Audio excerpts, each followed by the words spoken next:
Hello everyone, আমার চ্যানেলের নতুন একটি ভিডিওতে সবাইকে জানাই মোস্ট ওয়েলকাম। আজ 11ই জুন, আমার মায়ের শুভ জন্মদিন। এই যে ভিডিওটি দেখছেন আপনারা, এটি 2023 সালের ভিডিও। সে বছর আমরা খুব আনন্দ করেছিলাম। আমার মা তার দুই নাতনির হাত ধরে কেক কেটেছিল।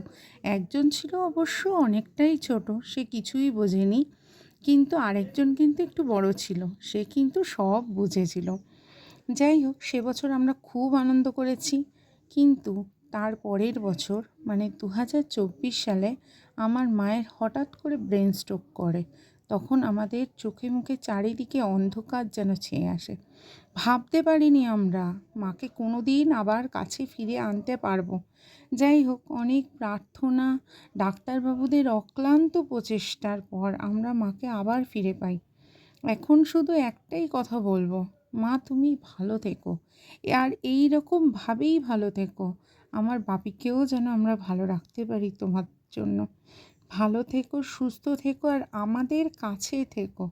সবাই একটু আমার মায়ের জন্য প্রার্থনা করবেন, যাতে আমার মা ভালোভাবে সুস্থ থাকতে পারে। কারণ মাথার উপর মা বাবা দুজনের থাকাটা অত্যন্ত প্রয়োজন, তাই না বলুন? সে আমরা যতই বুড়ো হয়ে যাই, যতই বয়স হয়ে যায়, মা বাবার বিকল্প হয় না। যাই হোক, সে বছর আমার মা কিন্তু অনেক গিফট পেয়েছিল, অনেক গিফট পেয়েছিল, শাড়ি, তারপর কাপ, যা চেয়েছিল আমাদের কাছ থেকেও পেয়েছিল, প্লাস আমরা অনেকজনকে ইনভাইট করেছিলাম। তো যাই হোক, তারপরে বিরিয়ানি করেছিল আমার বোন, চিকেন করেছিল, সবই আমার বোনই রান্না করেছিল। সে বছর আমরা খুব আনন্দ করেছিলাম।